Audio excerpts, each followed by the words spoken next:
for urgent action to end the humanitarian crisis in the Gaza Strip.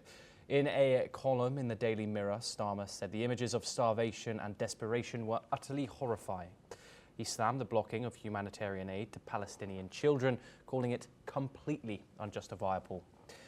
Starmer confirmed that the UK is now scaling up its humanitarian efforts. He criticised Israel for delaying aid drops, saying help came far too late. But UK officials are working urgently with Jordan to get supplies into Gaza by air. He also announced that the UK is fast-tracking the evacuation of children from Gaza who need urgent medical care. We're once again joined by Shruti Dasgupta. Shruti, the UK is one of these other nations who have condemned Israel's actions in regards to its blockade. We've seen France come out and say that they're going to recognise a Palestinian state as early as September.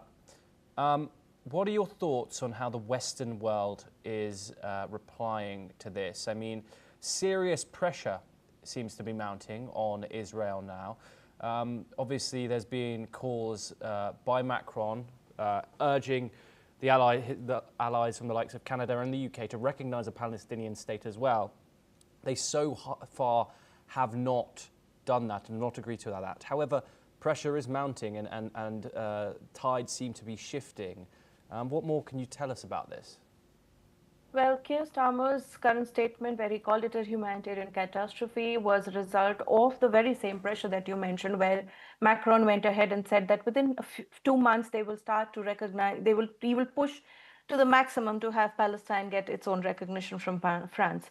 So his current statement is a way to bow to that very same sentiment to which Macron is saying. And the Western world, unfortunately, now has to weigh the consequences, whether eliminating Hamas is a justified cause for the number of people, number of Gazans that will pay for it. Again, I reiterate, we cannot differentiate Hamas from Gazans because Hamas does not have a uniform like the IDF. They do not walk in uniform. You do not know that the Gazans that you're supporting right now would someday turn out to be Hamas themselves.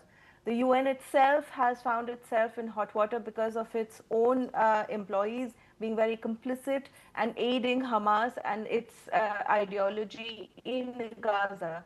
So although the Western world wants to look at it and wants to preach the two-state solution, none of it can come to fore till the time Gazans themselves throw Hamas out and reject it in totalitarian a way where they expose the people that are connected to Hamas who forward this ideology and at the price of their own life, because they're as it is paying with their own lives. So they'll have to come forth and fight for Gaza themselves. This is a fight that Gazans must fight for themselves. And no matter what Keir Starmer or the French say, the price for the independence of Palestine comes from Israel. Israel was the only state that will pay this price. So it's a very two-way situation, and the pros and cons depends on which side of the line you're sitting on. Okay, Shruti Dasgupta, thank you very much for joining us on the programme as always. We now move on over to Europe.